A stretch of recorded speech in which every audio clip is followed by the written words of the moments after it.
The Hollowfangs Pact. Lysara Rathmore had always been told not to stray too far into the woods. But the night she did, the world shifted. The howling began. The torches flickered with an unseen wind. And then he appeared golden-eyed, broad-shouldered, his voice dark as the storm rolling in behind him. "You've walked too far," he murmured. "Now you belong to the war." Chapter 1. The Night of Whispering Winds. The air hung heavy with the scent of impending rain, thick and cloying, a stark contrast to the usual crispness of the late autumn air in Oakhaven.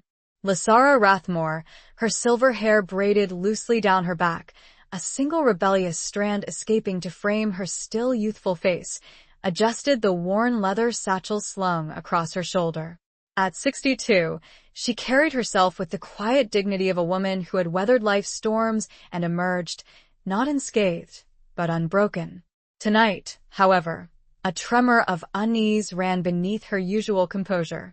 She'd walked further than she intended, drawn by an almost imperceptible pull, a whisper on the wind that seemed to call her name. The familiar path through the woods bordering her small cottage, a path she'd trod countless times since her husband, Thomas, had passed 5 years prior, felt strangely alien. The trees, their leaves a mosaic of crimson and gold just days before, now seemed skeletal, their branches clawing at the darkening sky. Just a bit further, she murmured to herself, her voice a low, steady hum against the rising wind. The further she saw it was a specific clearing, a place Thomas had always called the heart of the wood. He'd claimed it held a certain magic. Lysara, ever the pragmatist, had always dismissed it as fanciful romanticism. Yet, tonight, on the anniversary of his death, she felt a desperate need to connect with that magic, to feel even a flicker of the warmth his presence had always brought. The wind picked up, swirling around her like an unseen dancer, rustling the fallen leaves into a frenzy. The torches that lined the main path, lit by the villagers to ward off she wasn't entirely sure what they were meant to ward off, flickered violently, casting long, dancing shadows that played tricks on her eyes. Superstition, she'd always thought. Old wives' tales. But tonight, the tales felt uncomfortably real. A low growl, guttural and menacing, echoed through the trees. Lysara froze, her heart hammering against her ribs like a trapped bird. She'd heard wolves before, their mournful howls a familiar soundtrack to Oakhaven nights. But this was different. This was closer, more purposeful. She gripped the small, silver locket she always wore, a gift from Thomas, its surface worn smooth from years of anxious rubbing. Inside was a miniature portrait of him, his eyes, even in the faded image, twinkling with that mischievous glint she had loved so dearly. The locket warmed against her skin, a small comfort in the growing darkness. Another growl, closer still. This time, accompanied by the snapping of twigs. She turned slowly, her breath catching in her throat. He stood at the edge of the clearing, bathed in the ethereal glow of the rising moon, which had finally broken through the storm clouds. He was tall, impossibly so, his shoulders broad and powerful beneath a worn, dark leather jacket. His hair was the color of midnight, streaked with silver at the temples, framing a face that was both rugged and strikingly handsome. But it was his eyes that held her captive. They were the color of molten gold, luminous and intense, burning with an ancient fire. For a moment, time seemed to stop. The wind died down, the rustling leaves stilled, the only sound the frantic beat of her own heart. Fear, raw and primal, warred with a strange, inexplicable pull, a sense of recognition that defied logic. He took a step forward, his movements fluid and graceful, like a predator stalking its prey. Yet, there was a hesitancy in his stance, a flicker of something that looked almost like regret. "You've walked too far," he said, his voice a low rumble that resonated deep within her chest. It was a voice that spoke of ancient forests and moonlit nights, of secrets whispered on the wind. "Now you belong to the war." The words hung in the air, heavy with an unspoken meaning, a threat and a promise intertwined. Lysara, despite the terror that threatened to consume her, found herself unable to look away. She felt a strange tremor, something deep and primal. In that moment the earth was shifting beneath her.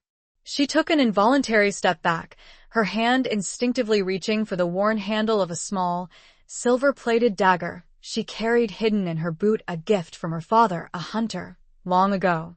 "The war?" she asked, her voice trembling slightly, betraying the fear she fought to conceal. "What war?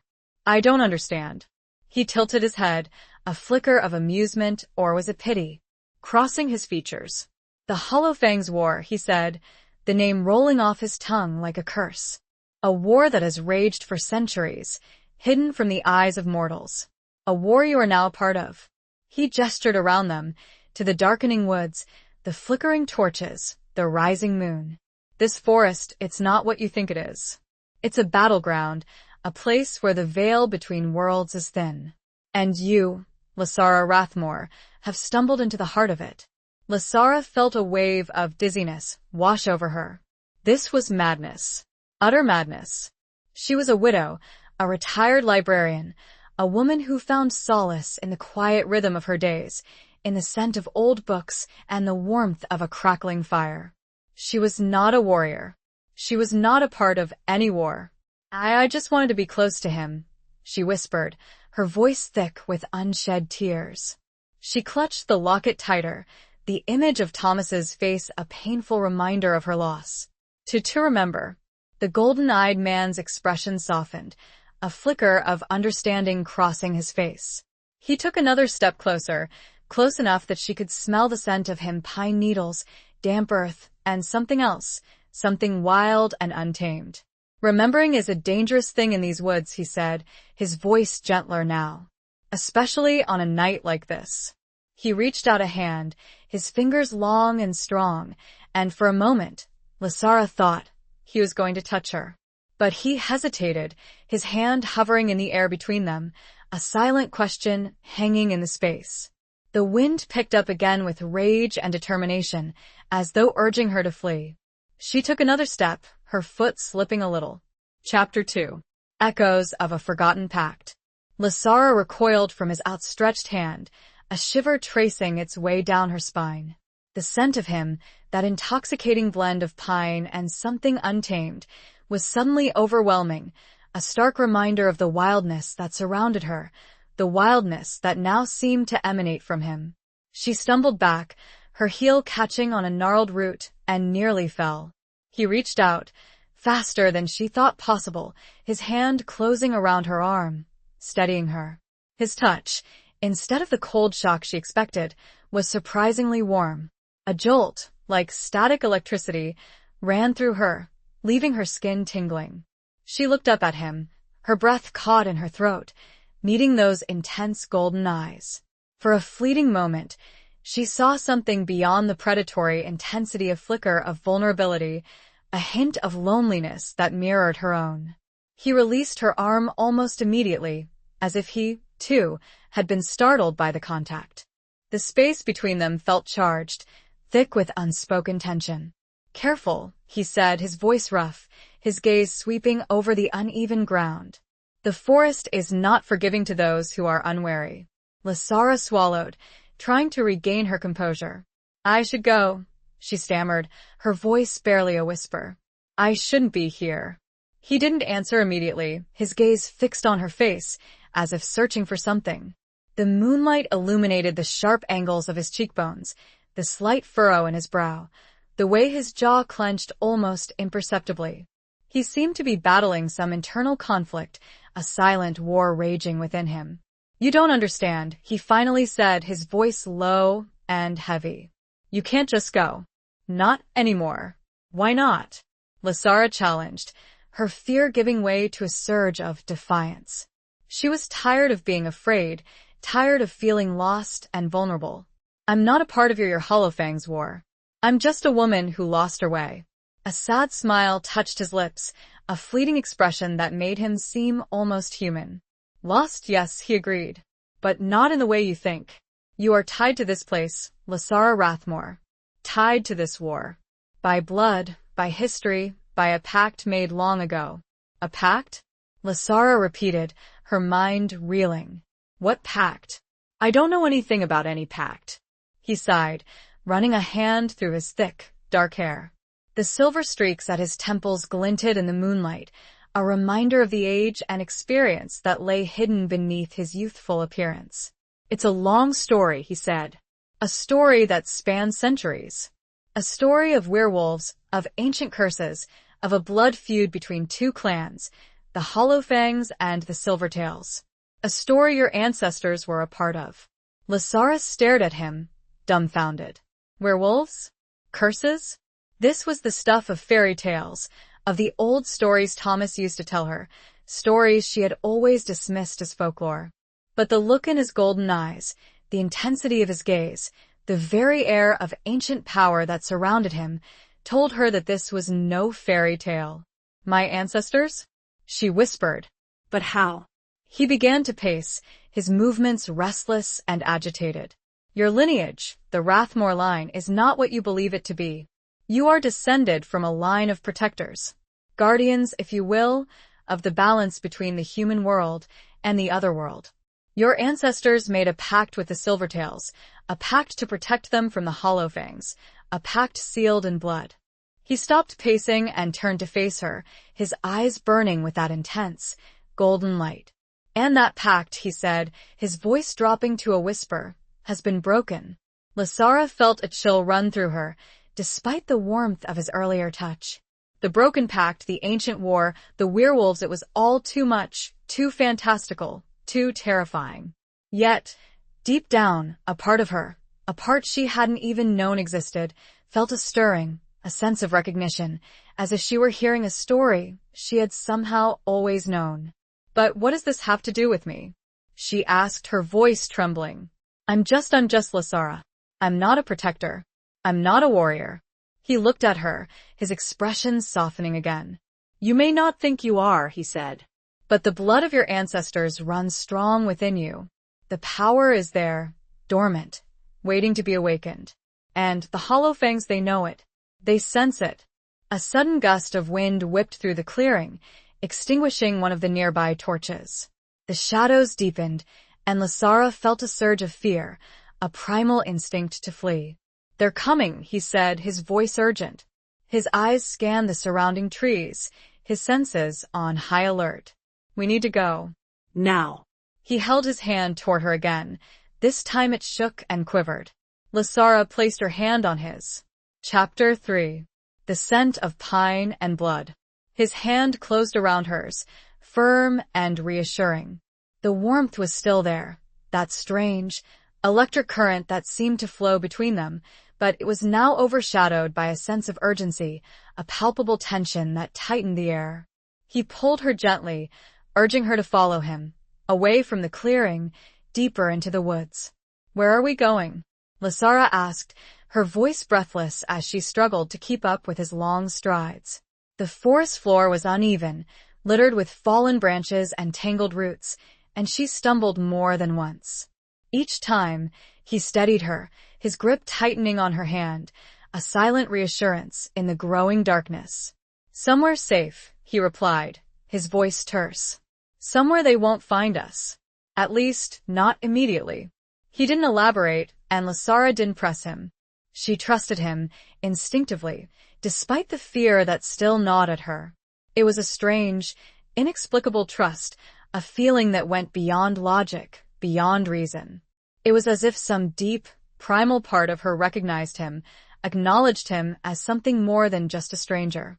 They moved quickly, silently, the only sounds the rustling of leaves beneath their feet and the distant howls of what she now knew were werewolves. The scent of pine was strong, almost overpowering, mingled with the damp earth and something else. Something metallic, sharp, and unsettling. The scent of blood. Lasara shivered, pulling her worn woolen shawl tighter around her. She could feel the cold seeping into her bones, a chilling reminder of the danger that surrounded them. She glanced up at her companion, his face a mask of concentration, his golden eyes scanning the shadows, alert for any sign of pursuit. He was a mystery, this man. He had spoken of werewolves and ancient curses, of a war she was now a part of, and yet, he seemed protective of her. He had saved her from falling. He was leading her to safety, and his hand, still holding hers, felt strangely comforting. "What's your name?" she asked, the question slipping out before she could stop it. It seemed a trivial thing to ask, in the midst of their flight, but she felt a sudden, overwhelming need to know. He glanced down at her, a flicker of surprise in his eyes. He hesitated for a moment, as if weighing his answer. "Kaylin," he finally said, his voice low. "My name is Kaylin." Kaylin. The name suited him, she thought. It sounded strong, ancient, like something out of a legend.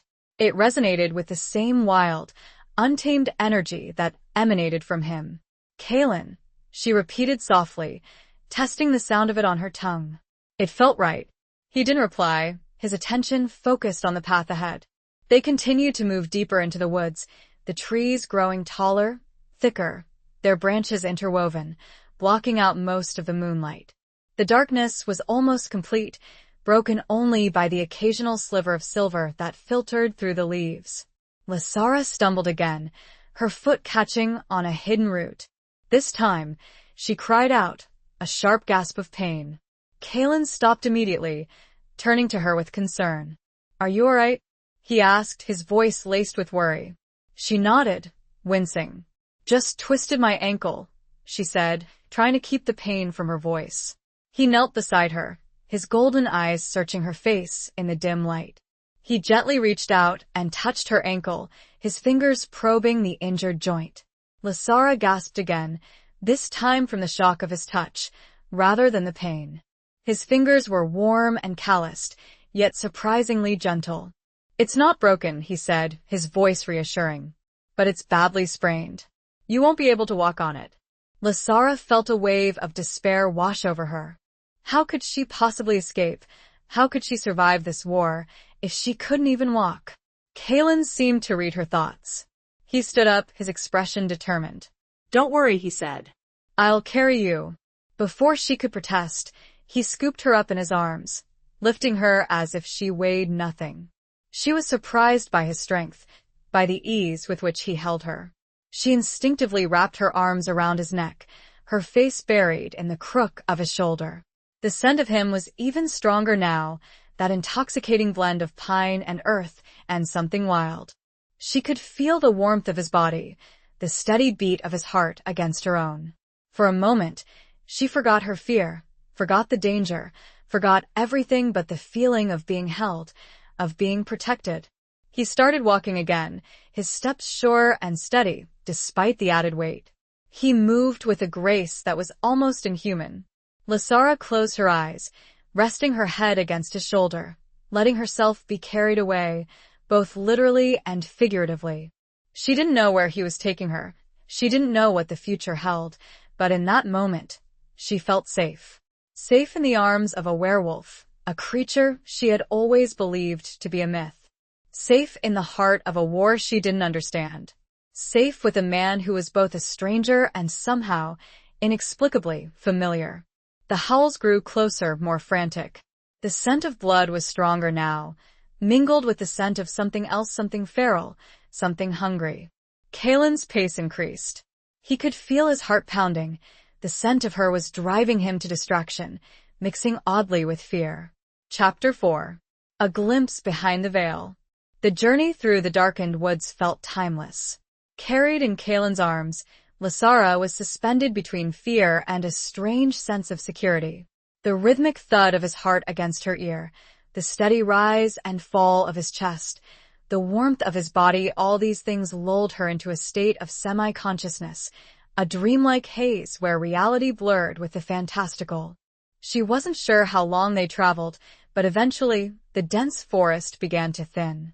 The trees gave way to a rocky outcrop, a small, hidden cave concealed behind a curtain of cascading ivy. Kaylin carefully lowered her to the ground, his hands lingering on her waist for a moment longer than necessary, a silent acknowledgement of the connection that continued to simmer between them. The cave was small, but surprisingly dry. A faint, earthy scent hung in the air, mingled with the lingering aroma of wood smoke, suggesting it had been used before. Kaylin quickly gathered some dry leaves and twigs, and with a few practice movements, started a small fire. The flames flickered to life, casting dancing shadows on the cave walls, illuminating the space with a warm, orange glow. Lasara watched him, her ankle throbbing, but her attention focused on the man who had so unexpectedly entered her life. He moved with a quiet efficiency, a natural grace that spoke of years spent living in the wild. He was a creature of the forest, she realized, as much a part of it as the trees and the wolves. "We should be safe here for a while," Kalen said, his voice breaking the silence. He sat down across from her, his golden eyes reflecting the firelight. "The Hollowfangs won't be able to track us easily." Lasara nodded, still trying to process everything that had happened. "Thank you," she said softly, for saving me." He gave a slight shrug, a hint of self-deprecation in his expression. "It's not that simple," he said. "You're involved now, whether you like it or not. The pact your blood, it makes you a target." Lasara sighed, running a hand through her silver hair. "I still don't understand," she said. "This pact, you said my ancestors made it with the Silvertails. But why? And why is it broken now?" Kalen leaned forward, his gaze intense. "The pact was made to maintain balance," he explained. "The Silvertails were a clan of werewolves who believed in coexisting with humans. They saw themselves as protectors, guardians of the natural world. Your ancestors, the Rathmores, were chosen for their abilities. Their connection to the earth, their ability to sense the other world." He paused, choosing his words carefully. "They could see things, feel things that others couldn't. They could communicate with the spirits of the forest. They could heal. They were, in essence, the bridge between the two worlds." Lasara felt a strange stirring within her, a faint echo of something she had always sensed, but never understood. She had always felt a deep connection to nature, a sense of peace and belonging in the woods. She had a knack for healing, a way with plants and animals that others often remarked upon. Could it be that this was what Kalen was talking about? "And the Hollowfangs?" she asked, her voice barely a whisper. Kalen's expression darkened. "The Hollowfangs are different," he said. "They believe in dominance, in power. They see humans as prey. They want to break the veil completely, to unleash the full power of the other world upon the human world." "And the broken pact?" "The pact was broken by a betrayal," Kalen said, his voice heavy with regret. "A Silvertail, seduced by the Hollowfangs' promises of power, turned against his own clan. He killed the Rathmore heir, the one who held the key to maintaining the pact, the one who would continue it." Lasara felt a chill run through her. "Killed?" Kalen nodded. "It happened generations ago, but the consequences are still felt today. The balance has been disrupted, the veil is weakening, and the Hollowfangs are growing stronger." He looked at her, his golden eyes filled with a mixture of concern and something else. Something that looked almost like hope. "You, Lasara," he said, his voice low and intense. "You are the last of the Rathmore line. You are the only one who can restore the balance. You are the only one who can mend the broken pact." Lasara stared at him, her mind reeling. She, the last of the Rathmore line? She, the one to restore the balance? It was absurd, impossible. She was just an ordinary woman, a widow, a librarian. She wasn't a heroine, a warrior, a protector. And yet, as she looked into Kalen's eyes, as she felt the warmth of the fire, as she listened to the wind whispering through the entrance of the cave, she saw a flicker of something behind the veil of her ordinary life. A glimpse of a world she had never known, a world of magic and danger, of werewolves and ancient curses. A world she was now, irrevocably, a part of. A sudden noise, the snapping of a twig outside the cave, shattered the moment. Kalen's head snapped up, his senses instantly alert. His eyes narrowed, his body tensing, ready for action. He met her gaze, with the unspoken confirmation, danger was afoot. Chapter 5. The Gathering Storm of Secrets. The snap of the twig echoed in the sudden silence of the cave, amplified by the confined space and the heightened tension. Kalen rose in one fluid, swift motion, his body poised between protection and attack. He placed a finger to his lips, signaling Lasara to remain silent, then moved towards the cave entrance, his senses on high alert. Lasara held her breath, her heart pounding against her ribs. The fear that had been simmering beneath the surface now erupted, a cold wave washing over her. She watched Kalen, his silhouette outlined against the flickering firelight, a warrior poised on the edge of battle. He peered cautiously through the curtain of ivy, his golden eyes scanning the surrounding darkness. The wind had picked up again, rustling the leaves, creating a cacophony of whispers that made it difficult to distinguish any specific sounds. The scent of pine and damp earth was now mixed with something else, something acrid and unsettling, a scent that spoke of danger. After what seemed like an eternity, Kalen slowly turned back, his expression grim. "They're out there," he said, his voice low and urgent. "At least 2 of them. Hollowfangs." Lasara felt a shiver run down her spine. The reality of her situation crashed down on her with renewed force. She was trapped in a cave, with a werewolf she barely knew, being hunted by other werewolves who wanted what? To kill her? To use her? She didn't know, and the not knowing was almost worse than the fear itself. "What do we do?" she whispered, her voice trembling. Kalen looked at her, his golden eyes searching her face. He seemed to be weighing his options, calculating the risks. "We stay here," he finally said. "For now. "This cave is well hidden, and the entrance is narrow. It will be difficult for them to attack us directly." He moved back to the fire, adding a few more branches to the flames. The fire flared up, casting dancing shadows on the cave walls, creating an illusion of greater warmth and security than Lasara actually felt. "But they know we're here," Lasara pointed out, her voice still trembling. "They heard us." Kalen nodded. "They know we're in the area," he corrected. "But they don't know our exact location. They're searching, sniffing us out. We need to be quiet, and we need to be careful." He sat down across from her again, his gaze fixed on the cave entrance. He seemed to be listening intently, his senses straining to pick up any sign of the approaching danger. Lasara watched him, her mind racing. She was trapped, vulnerable, and completely reliant on this man, this werewolf, to protect her. It was a terrifying situation, and yet, she still felt that strange, inexplicable trust in him. "Kalen," she said softly, breaking the silence. "Tell me more. About the Silvertails, about the Hollowfangs, about everything." He glanced at her, a flicker of surprise in his eyes. He hesitated for a moment, as if unsure whether to share more of his world with her. But then, he seemed to decide that she deserved to know, that she needed to understand the forces that were now shaping her life. "The Silvertails," he began, his voice low and resonant, were once a powerful clan. They lived in harmony with nature, with the human world. They were respected, even revered, by some. They were the keepers of ancient knowledge, of forgotten magic. He paused, his gaze drifting towards the fire, as if lost in memories. "But the Hollowfangs," he continued, his voice hardening, were always jealous of their power. They craved that power for themselves. They saw the Silvertails' connection to humans as a weakness, a betrayal of their true nature. "And the betrayal you spoke of?" Lasara prompted gently. Kalen's jaw clenched. "His name was Lycus," he said, the name sounding like a curse on his lips. "He was a Silvertail, one of their most trusted warriors.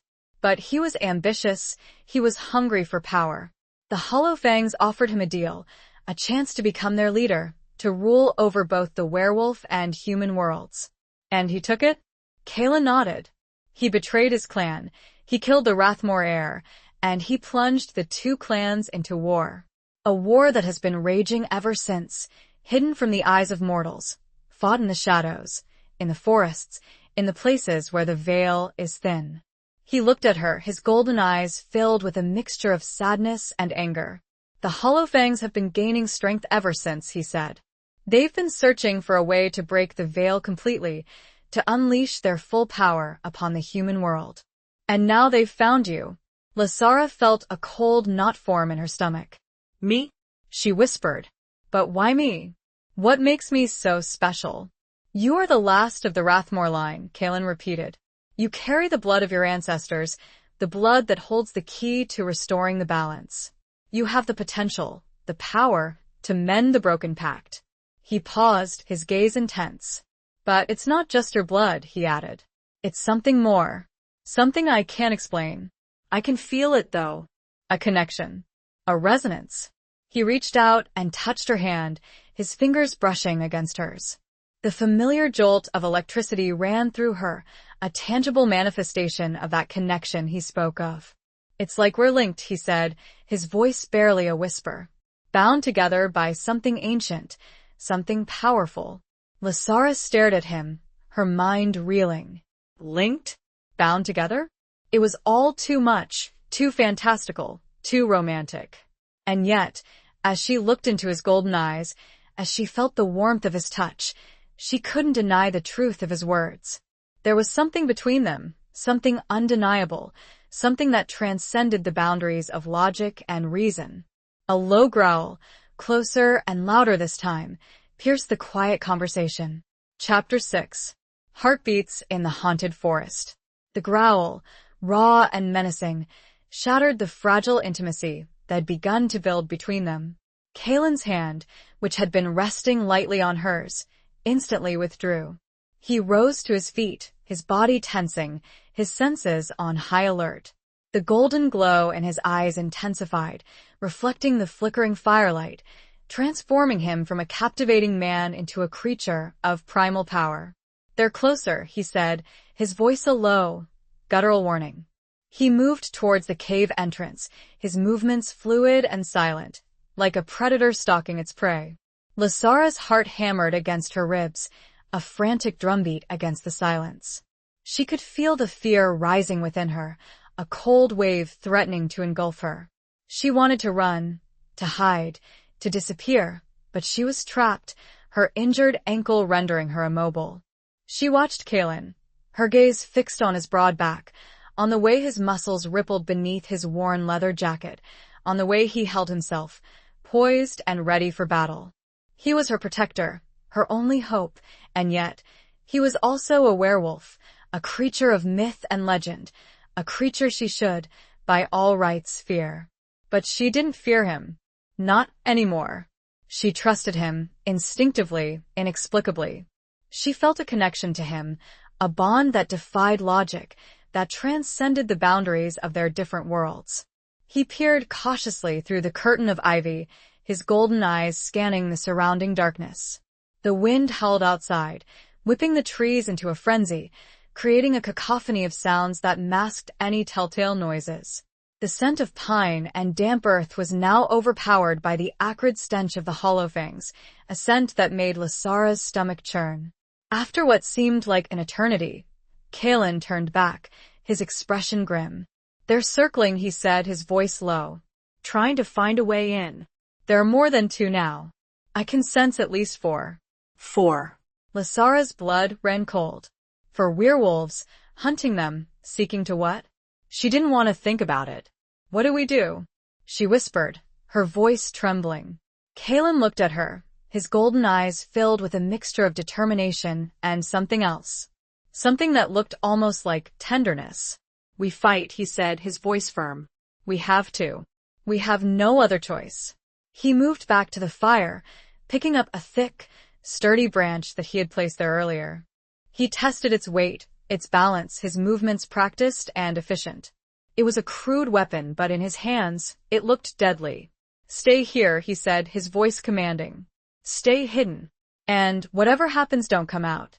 Lasara wanted to protest, to argue, to tell him that she wouldn't just sit there and wait while he risked his life for her. But she knew he was right. She was a liability, her injured ankle making her unable to defend herself. She would only get in his way. Be careful, she whispered, her voice choked with emotion. He gave her a small, sad smile, a fleeting expression that made her heart ache. I will, he said. He turned and moved towards the cave entrance, disappearing behind the curtain of ivy. Lasara was left alone, in the flickering firelight, with the sound of her own frantic heartbeat and the growing howls of the approaching werewolves. She huddled near the fire, clutching the silver locket that contained Thomas's portrait, drawing strength from the memory of his love. She closed her eyes, praying to whatever gods might be listening, praying for Kaelin's safety, praying for her own survival. The sounds of fighting erupted outside, a cacophony of growls, snarls, and the sickening thud of flesh against flesh. Lasara flinched at every sound, her imagination painting vivid, terrifying pictures of what was happening outside. She wanted to scream, to cry, to run, but she forced herself to remain still, to remain silent. She had to trust Kaelin. She had to believe that he could protect her. The fighting raged on, seemingly for hours, although it could have only been minutes. Lasara listened, her senses strained, trying to decipher the sounds, trying to determine if Kaelin was winning or losing.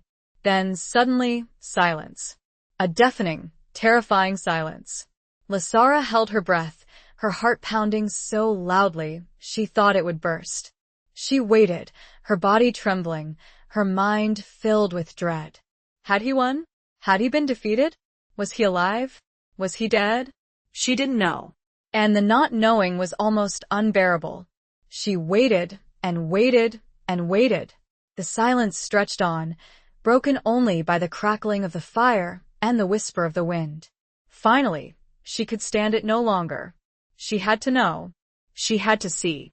Ignoring Kaelin's warning, ignoring her own fear, she slowly, painfully, began to crawl towards the cave entrance.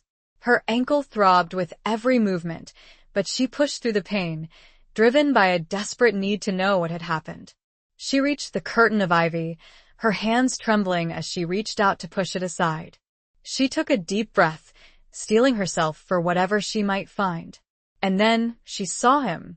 Kaelin was there. His hair was dripping with rain. Chapter 7. Whispers of the Ancient Curse. He stood just outside the cave entrance, silhouetted against the gray, pre-dawn light that was beginning to filter through the trees. He was breathing heavily, his chest rising and falling rapidly, his body covered in cuts and bruises. His leather jacket was torn, his dark hair matted with sweat and something else. Something dark and sticky. Blood. Lasara's breath caught in her throat. She crawled forward, pushing aside the ivy, her eyes wide with a mixture of relief and horror. Kaelin, she whispered, her voice choked with emotion. Are you all right? He turned to her, his golden eyes widening in surprise. He hadn't heard her approach, his senses still dulled from the fight. Lasara, he said, his voice rough. I told you to stay inside. There was a hint of reprimand in his tone, but it was overshadowed by relief. He was alive. He was injured, but he was alive. I had to know, she said, her voice trembling. I had to see if you were. She couldn't bring herself to say the word dead. The thought was too terrifying, too painful. He reached out and took her hand, his touch sending a familiar jolt of warmth through her. He helped her to her feet, supporting her weight as she struggled to stand on her injured ankle. I'm all right, he said, his voice reassuring. Just a few scratches. Lasara looked at him, her gaze sweeping over his battered body. A few scratches was a gross understatement. He was covered in wounds, some of them deep, all of them bleeding. You're hurt, she said, her voice filled with concern. Badly. He gave a slight shrug, a dismissive gesture that didn't quite conceal the pain he was clearly in. It's nothing I haven't dealt with before, he said. Werewolves heal quickly. Lasara knew that was true. She had heard the stories, but it didn't make her any less worried. She could see the exhaustion in his eyes, the way his body trembled with fatigue. Come inside, she said, gently pulling him towards the cave. Let me see to your wounds. He hesitated for a moment, as if reluctant to show any weakness, but then he nodded, allowing her to lead him back into the relative warmth and safety of the cave. She helped him sit down by the fire, her hands hovering over him, unsure where to start. She had some basic knowledge of first aid, gleaned from books and a long-ago course, but she had never dealt with anything like this before. I don't have much, she said, gesturing to her small satchel. Some bandages, some antiseptic, a few herbs that Thomas taught me about. Kaelin gave her a small, encouraging smile. It's more than enough, he said. Lasara carefully began to clean his wounds, her touch gentle and hesitant. She used the antiseptic sparingly, knowing it would sting, and then applied the herbs, their soothing aroma filling the cave. She wrapped the worst of the cuts with bandages, her hands trembling slightly as she worked. Kalen watched her, his golden eyes filled with a mixture of gratitude and something else. Something that made her heart flutter, something that felt dangerously close to affection. As she worked, she couldn't help but notice the intricate patterns of scars that crisscrossed his body, a roadmap of past battles, a testament to the violent life he had led. Each scar told a story of pain, of survival, of loss. These scars, she said softly, her fingers tracing the outline of one particularly large scar on his shoulder. They must have hurt. Kalen's expression darkened. They are reminders, he said, his voice low.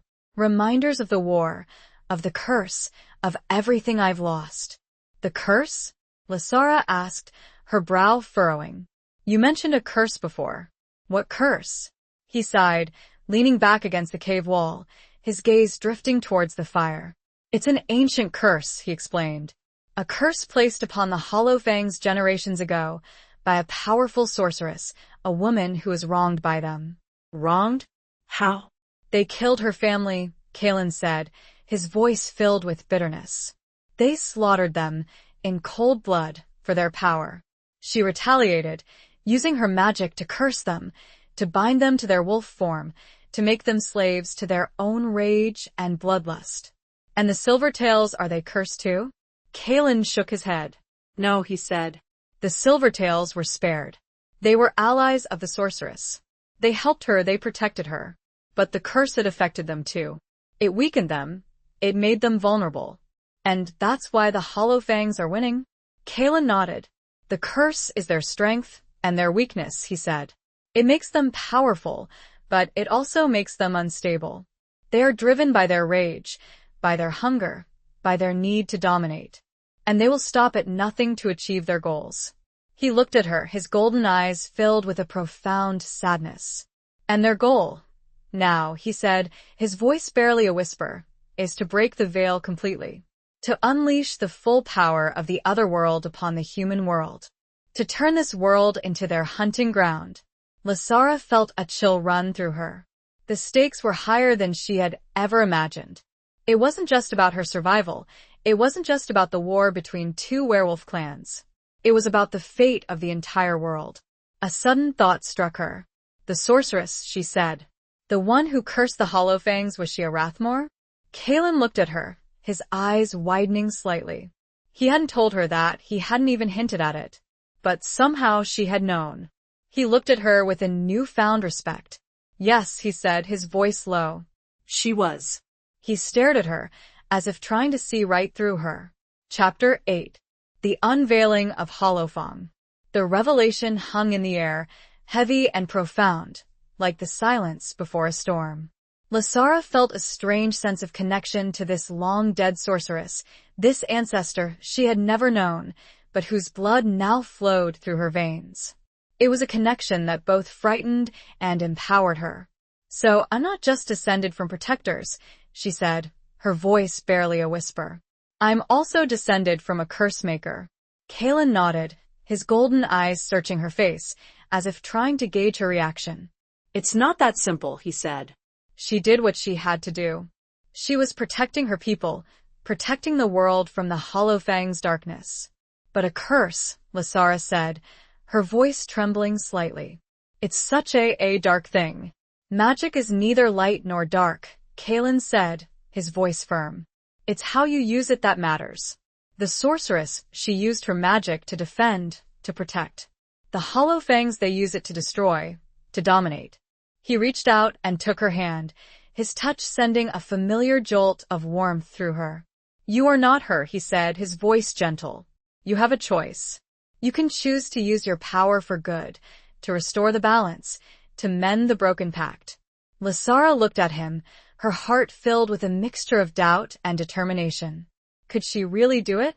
Could she really live up to the legacy of her ancestors, to the expectations of this man, this werewolf, who had so unexpectedly become her protector, her confidant, her something more? I don't know if I can, she said, her voice trembling. I'm not a sorceress.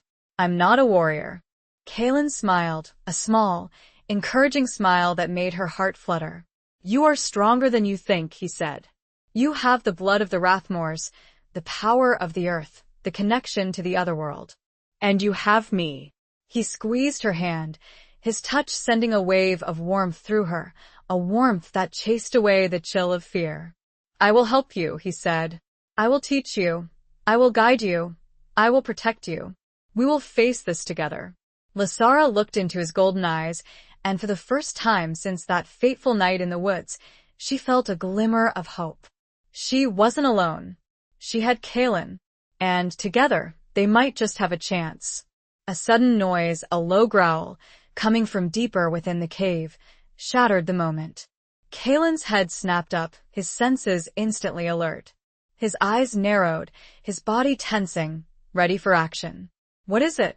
Lysara whispered, her fear returning with renewed force. I don't know, Kaelin said, his voice low. I thought we were alone here. He slowly rose to his feet, his hand moving to the makeshift weapon he had fashioned earlier, the thick, sturdy branch. He moved towards the back of the cave, his movements cautious and silent, like a predator stalking its prey. Lysara watched him, her heart pounding against her ribs. She had thought they were safe, that they had escaped the Hollowfangs, but now, it seemed, danger was still lurking, hidden in the shadows. As Kaelin reached the back of the cave, the growling grew louder, more menacing. He stopped, his body tensing, his eyes fixed on something in the darkness. Lysara strained to see, but the firelight didn't reach that far. She could only make out a vague shape, a dark mass huddled in the corner of the cave. Who's there? Kaelin demanded, his voice a low, guttural warning. The shape shifted, and a pair of eyes, glowing with an eerie, red light, opened in the darkness. The eyes were not human, nor were they like Kaelin's golden eyes. These eyes were filled with malice, with hatred, with a primal hunger that made Lysara's blood run cold. A voice, raspy and distorted, hissed from the darkness. You cannot hide from us, Silvertail, it said. We will find you. We will kill you. And we will take the girl. Kaelin's grip tightened on his weapon. You will not touch her, he growled, his voice filled with a ferocity Lysara had not heard before. The shape lunged forward, out of the shadows, and into the firelight. Lysara gasped, her eyes widening in horror. It was a werewolf, but unlike Kaelin, this creature was twisted and deformed, its fur matted and patchy, its snout elongated and filled with razor-sharp teeth. Its eyes glowed with that eerie, red light, and its body was covered in scars, a testament to its brutal, violent life. This was a Hollowfang, in all its terrifying glory. Run, Lysara. Kaelin shouted, his voice urgent. Get out of here. But Lysara couldn't move. She was frozen in place, paralyzed by fear, her gaze fixed on the monstrous creature that stood before her. The Hollowfang turned its gaze to her and sneered. The sneer froze her. Chapter 9. A bond forged in moonlight. The Hollowfang sneer was a grotesque distortion of its already monstrous features, revealing rows of sharp, yellowed teeth that seemed to drip with venom. Its red eyes, burning with malevolent intent, locked onto Lysara, sending a wave of pure terror through her. She felt rooted to the spot, her limbs heavy, her breath caught in her throat. The Rathmore air, the Hollowfang hissed, its voice a rasping growl that echoed through the cave. We have found you at last. Kaelin stepped in front of Lysara, placing himself between her and the creature, his body a shield against the impending attack. She is under my protection, he growled, his voice a low, dangerous rumble. You will not touch her. The Hollowfang chuckled, a dry, rattling sound that sent shivers down Lysara's spine. Your protection means nothing, Silvertail, it said. You are weak, outnumbered. We will take what is ours. It lunged forward, its claws extended, its jaws snapping. Kaelin met its attack, swinging his makeshift weapon, the thick branch connecting with the Hollowfang's snout with a sickening thud. The creature staggered back, momentarily stunned, but its red eyes burned with renewed fury. The fight was brutal and swift. The cave echoed with the sounds of growls, snarls, and the sickening thud of flesh against flesh.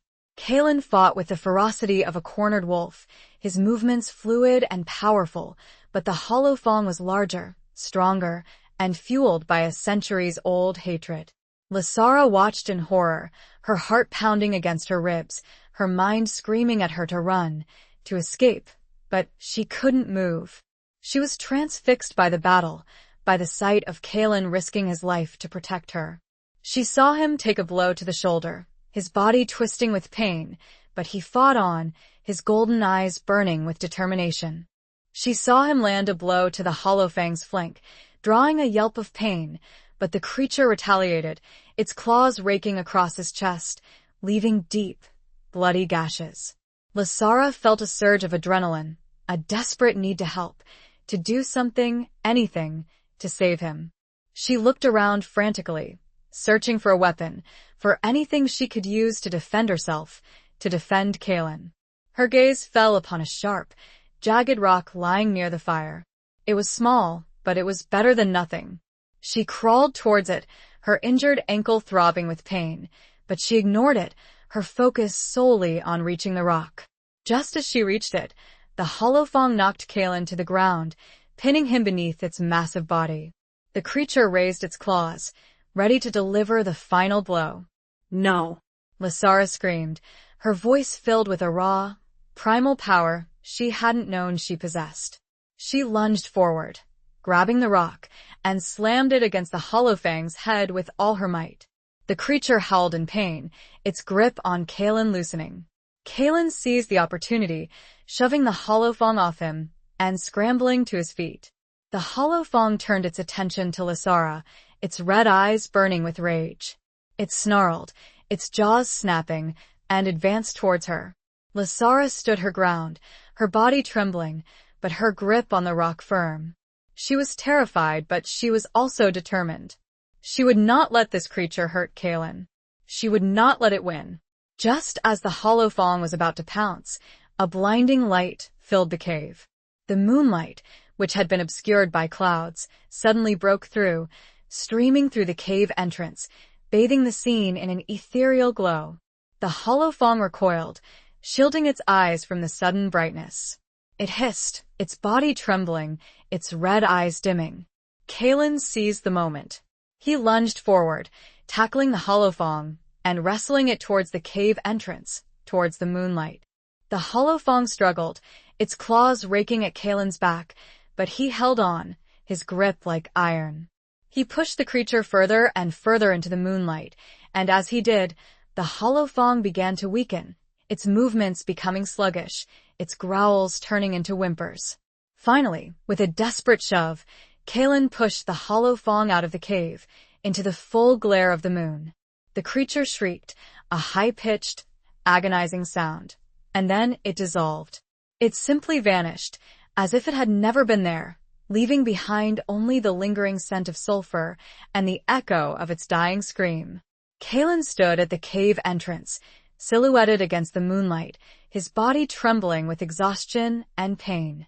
He turned to Lasara, his golden eyes filled with a mixture of relief and something else. Something deeper, something that mirrored the profound connection that had just been forged between them, a bond strengthened by shared danger, by mutual protection, by the undeniable power of the moonlight. The moonlight felt warm. Chapter 10. The Price of Forbidden Love. The silence that followed the Hollowfang's demise was profound, broken only by Kalen's ragged breathing and the gentle crackling of the dying fire. Lasara remained where she had stood, the jagged rock still clutched in her trembling hand, her gaze fixed on Kalen, her heart pounding a rhythm of relief and lingering fear. He slowly walked towards her, his movements stiff and painful, his body bearing the fresh wounds of the battle. The moonlight, still streaming through the cave entrance, illuminated his face, revealing the exhaustion etched in his features, the lines of pain around his golden eyes, but also something else, a tenderness, a vulnerability that she had only glimpsed before. "Are you all right?" he asked, his voice hoarse, his gaze searching her face, looking for any sign of injury. Lasara nodded, unable to speak, her throat choked with emotion. She dropped the rock, her hand reaching out to him instinctively. He took her hand, his touch sending a familiar wave of warmth through her, a warmth that chased away the chill of fear and replaced it with a feeling of safety, of belonging. "You saved me," he said, his voice filled with gratitude. "You were incredible." Lasara shook her head, tears welling up in her eyes. "You saved me," she whispered. "You risked your life for me." He smiled, a small, sad smile that made her heart ache. "It's what we do," he said. "We protect each other." He gently pulled her closer, his other hand coming up to cup her face, his thumb brushing away a stray tear that had escaped her eye. His touch was gentle, reverent, as if he were holding something precious, something fragile. "Lasara," he said, his voice low and intense, his golden eyes locking onto hers.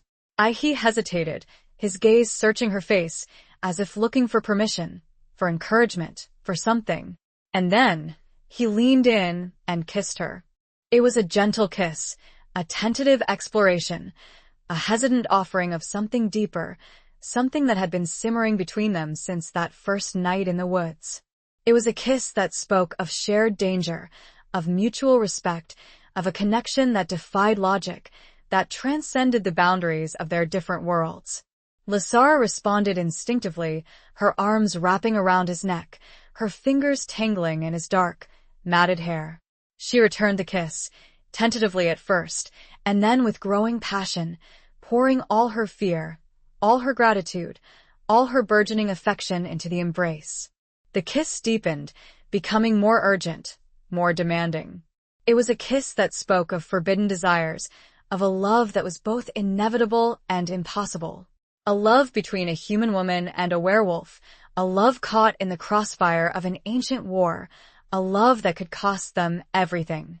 They broke apart, breathless, their gazes locked, their hearts pounding in unison. The reality of their situation crashed down on them, the weight of their differences, the dangers they faced, the obstacles that stood in their way.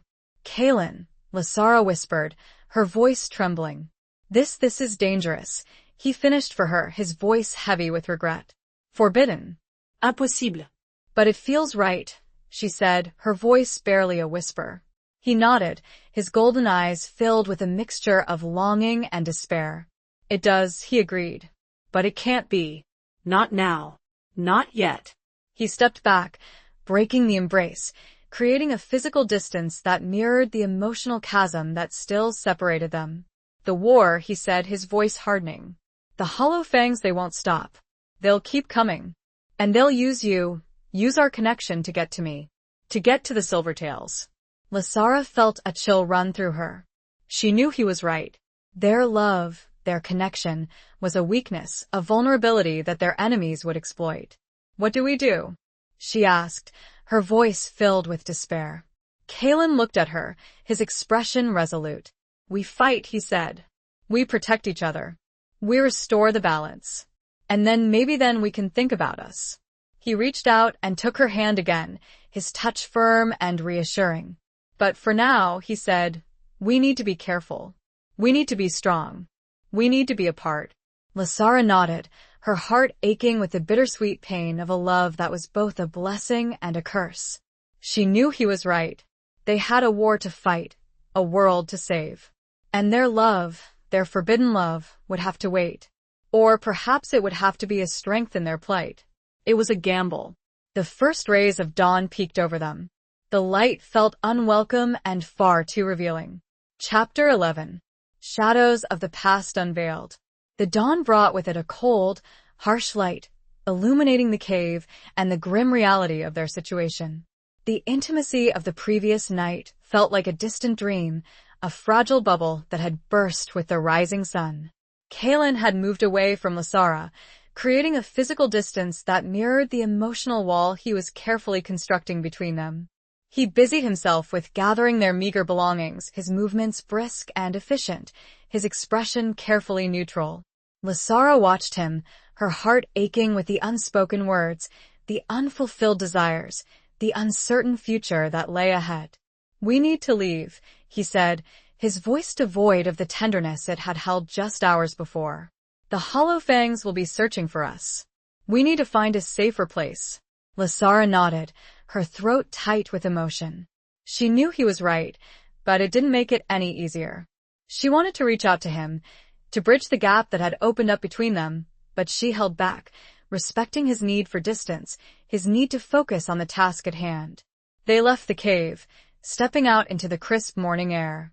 The forest was quiet, the sounds of the previous night's battle replaced by the gentle rustling of leaves and the chirping of birds. But the peace was deceptive, Lasara knew. The danger was still there, lurking in the shadows, waiting to strike. They walked in silence, Kalen leading the way, his senses on high alert, scanning the surroundings for any sign of threat. Lasara followed behind, her injured ankle throbbing with every step, but she pushed through the pain, determined to keep up. As they walked, Lasara's mind drifted back to the conversation they had had in the cave, to the revelation that the sorceress who had cursed the Hollowfangs was her ancestor. It was a heavy burden to bear, a legacy of power and responsibility that she wasn't sure she was ready for. "Kalen," she said softly, breaking the silence. "That sorceress, my ancestor, what was her name?" Kalen hesitated for a moment, as if unsure whether to share this information with her. But then he seemed to decide that she deserved to know. "Her name was Alara," he said, his voice low. "Alara Rathmore." Alara. The name resonated with Lasara, a faint echo of a forgotten memory, a stirring of something deep within her. "What was she like?" Lasara asked, her voice filled with curiosity. Kalen glanced at her, a flicker of a smile touching his lips. "She was formidable," he said. "Strong, independent, fiercely protective of her people. She was a healer, a warrior, a leader." "And she loved deeply?" Lasara asked, thinking of the reason behind the curse, the loss that had driven Alara to such extreme measures. Kalen nodded. "She loved her family more than anything," he said. "Their death, it broke her. But it also made her powerful. It fueled her magic. It gave her the strength to do what she had to do." "And the Silvertails, they helped her?" "They did," Kalen said. "They stood by her. They fought alongside her. They shared her grief and her rage. They were bound together by loyalty, by respect, by love."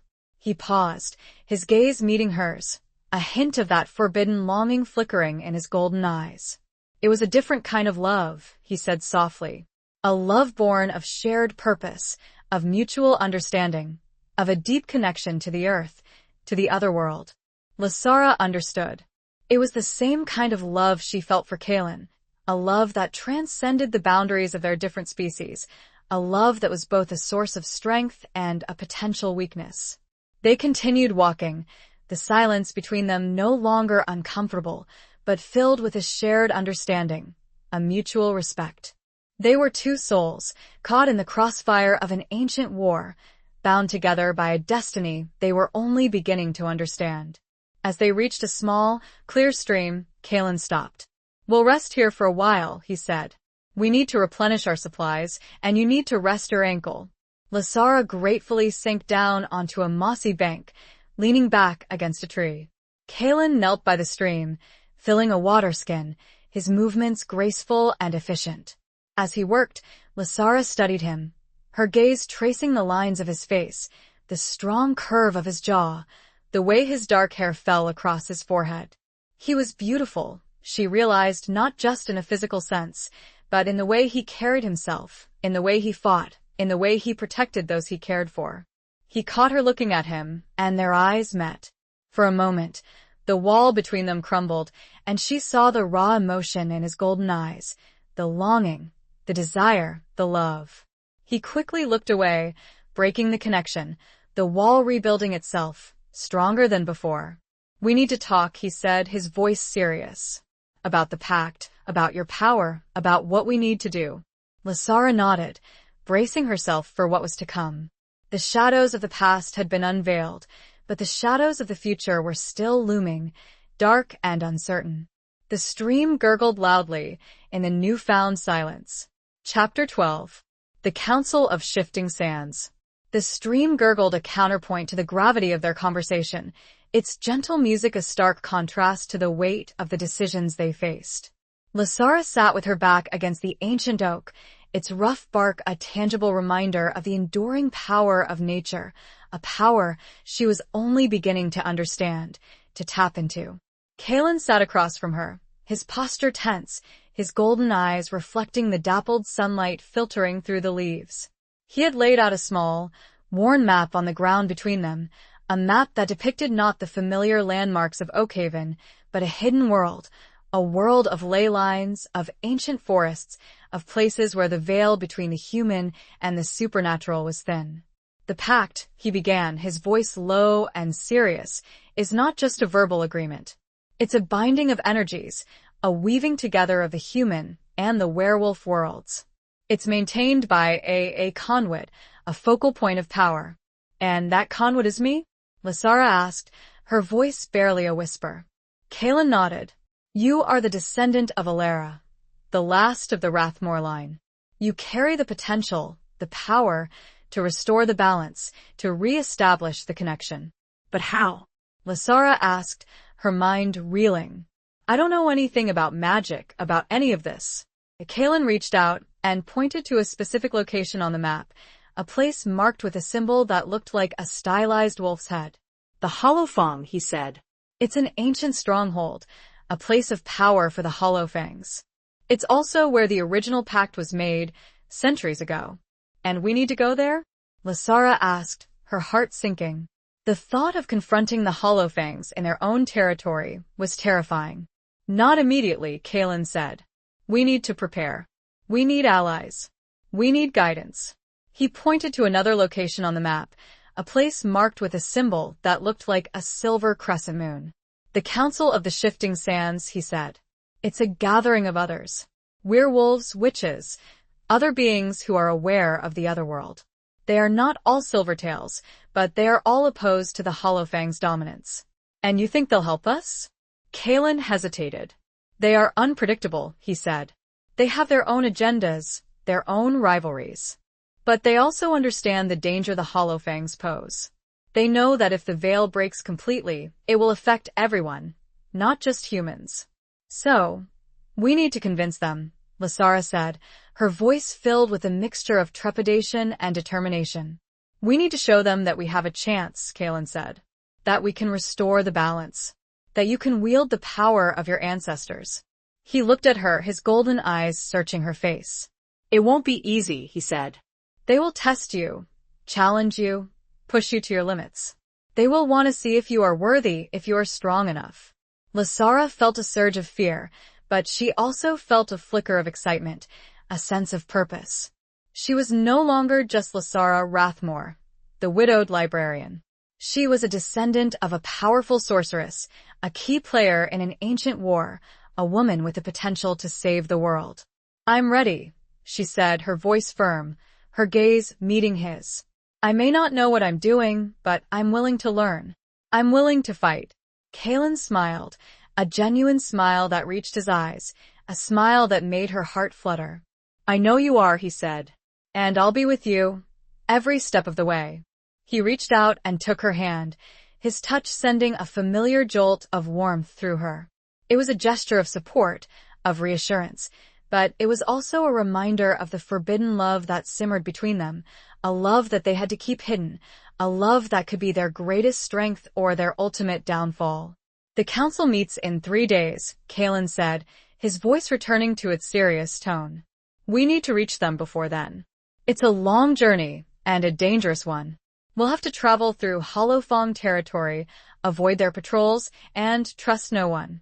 Lasara nodded, her mind racing, trying to absorb all the information, all the implications. She had a daunting task ahead of her, a journey filled with peril and uncertainty. But she wasn't alone. She had Kalen, and together, they would face whatever challenges lay ahead. A sudden rustling in the bushes nearby startled them both. Kalen instantly rose to his feet, his body tensing, his hand moving to the makeshift weapon he had fashioned. His eyes scanned and darted around the forest. Chapter 13. Torn between two worlds. The rustling in the bushes grew louder, closer. Kalen's hand tightened around his makeshift weapon, his golden eyes narrowed, his body poised between defense and attack.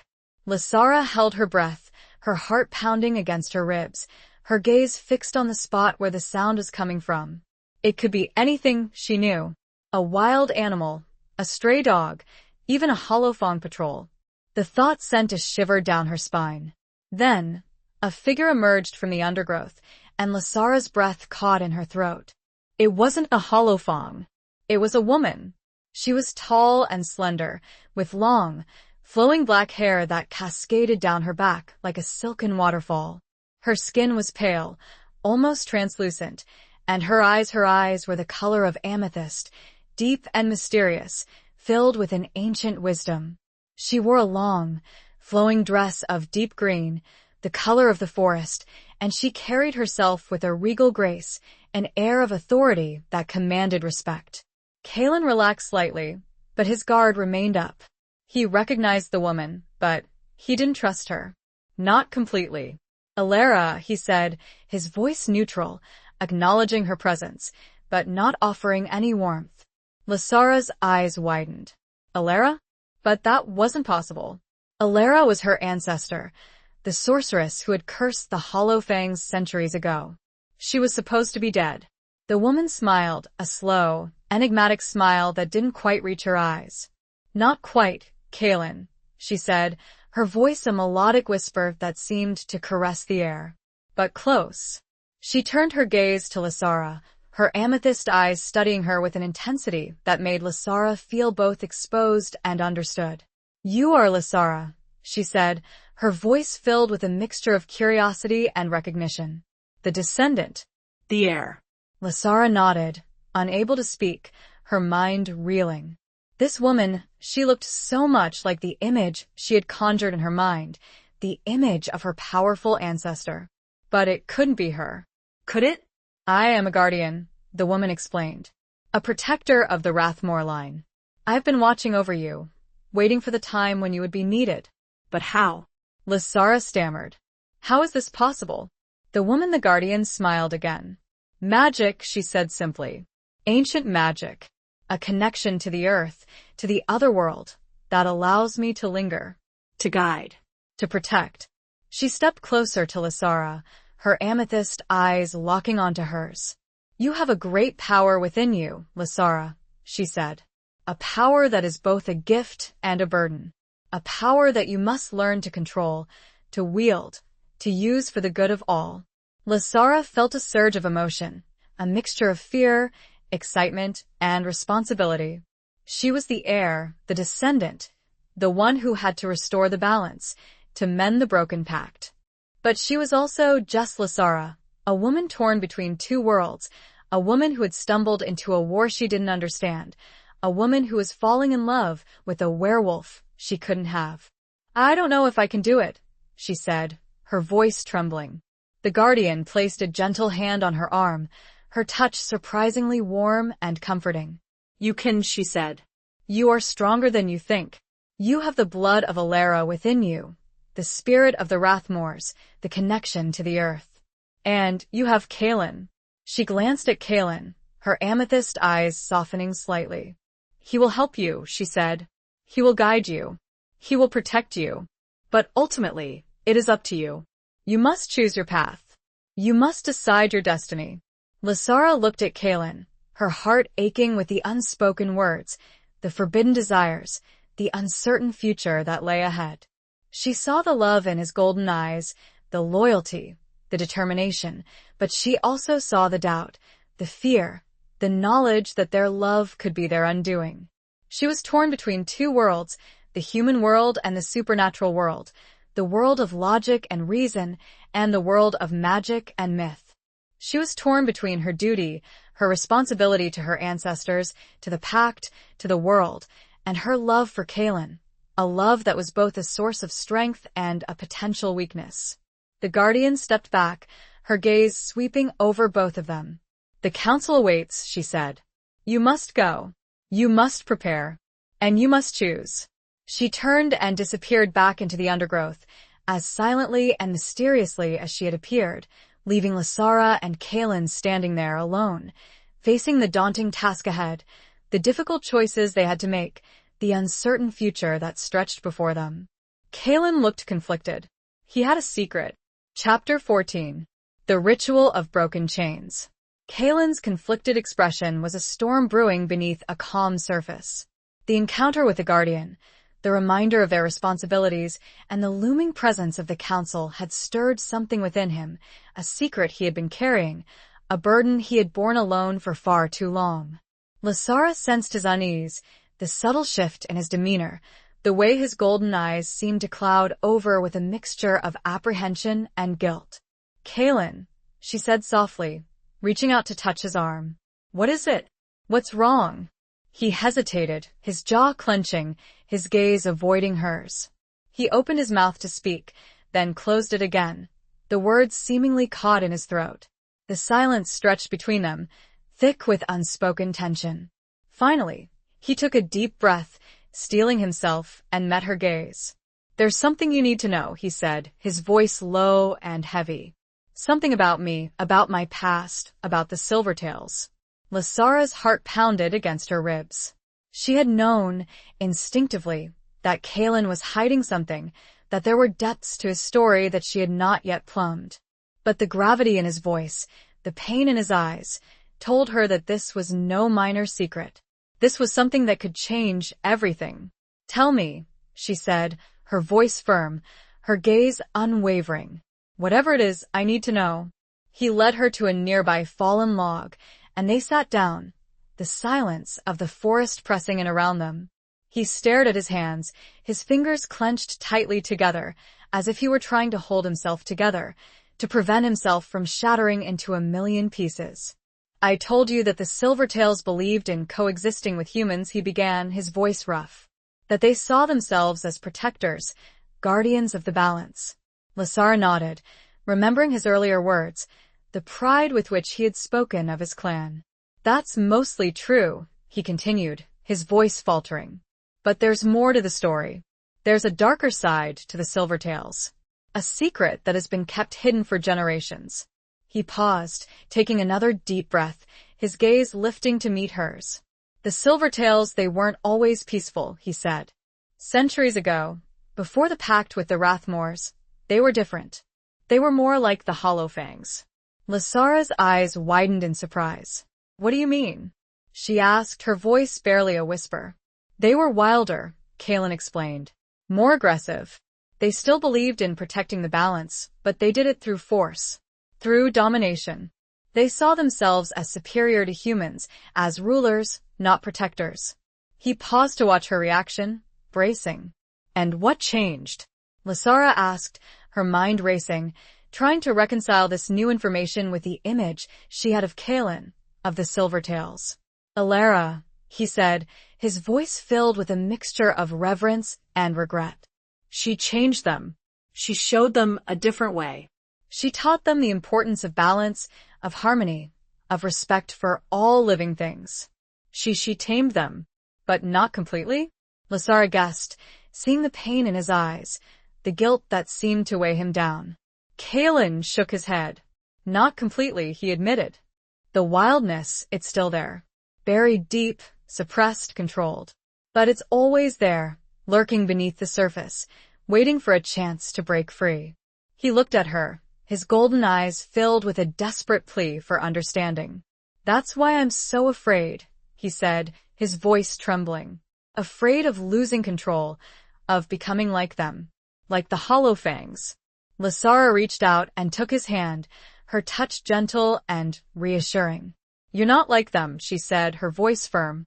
"You're good, Kaelin. You're kind, you're compassionate, you're my protector." He squeezed her hand, his gaze searching her face, as if looking for confirmation, for reassurance. "But the potential is there," he said. "The darkness, it's a part of me. And the Council, they know it. They sense it. They will attempt a ritual." "A ritual?" Lasara asked, her brow furrowing. "What kind of ritual?" "A ritual of broken chains," Kaelin said, his voice grim. A ritual to test me. To see if I can control the darkness within me.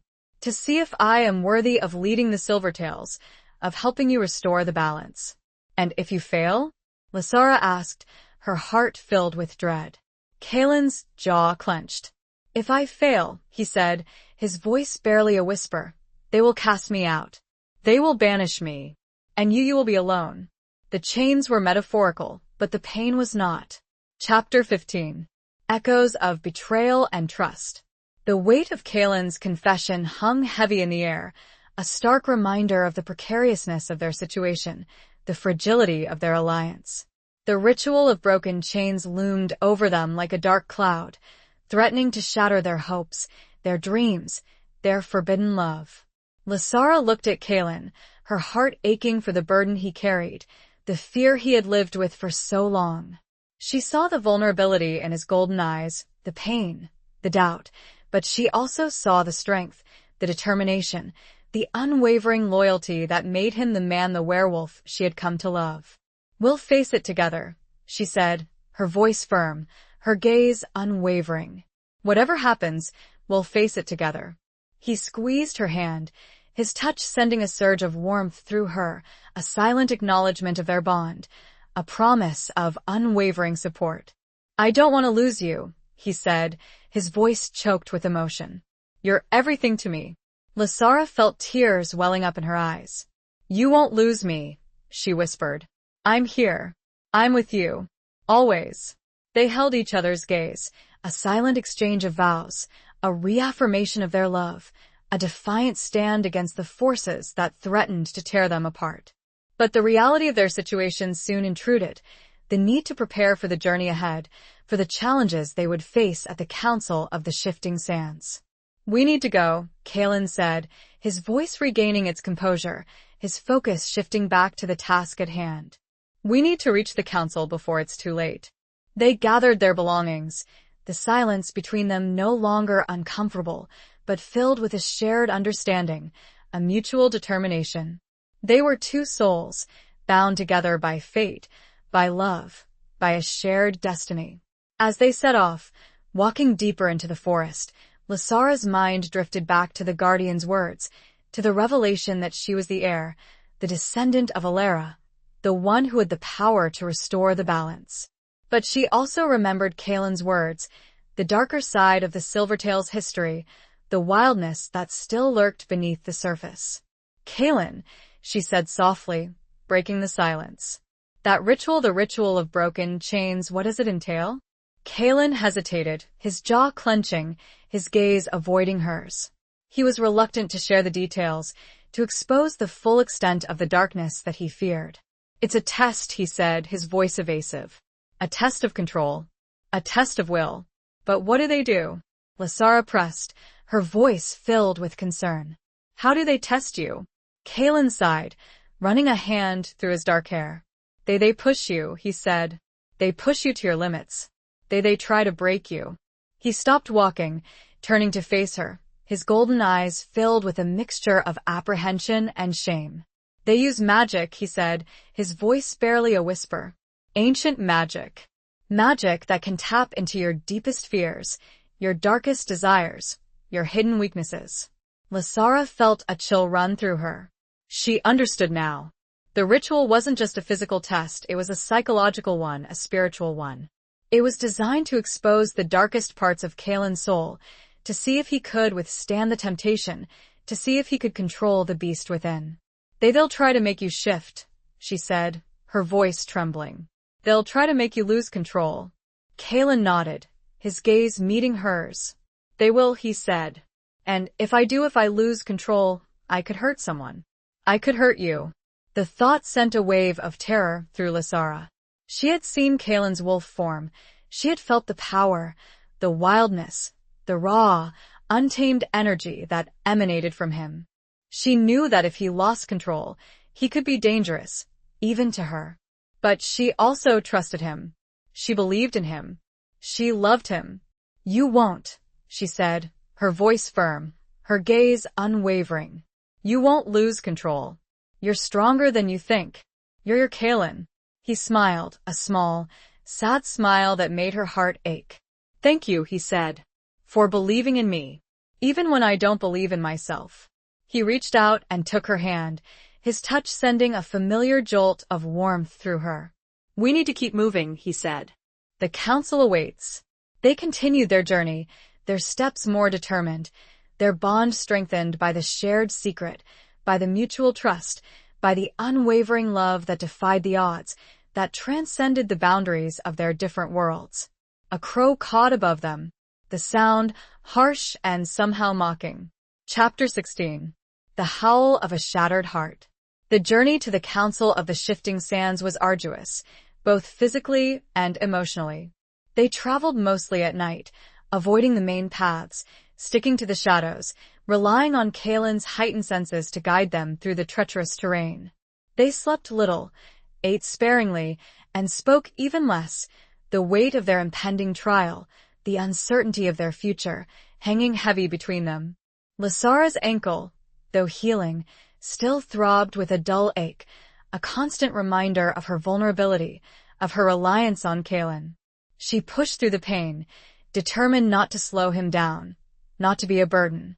She knew that their survival, their success, depended on their speed, their stealth, their ability to reach the council before the Hollowfangs found them. Kalen was a constant source of strength and support, his presence a reassuring warmth in the cold, dark nights. He watched over her, protected her, guided her, his golden eyes always alert, always watchful. He was her anchor, her rock, her lifeline in a world that had suddenly become dangerous and unpredictable.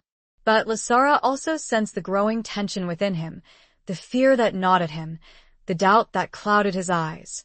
The closer they got to the council, the more withdrawn he became, the more he retreated into himself, battling the inner demons that threatened to consume him.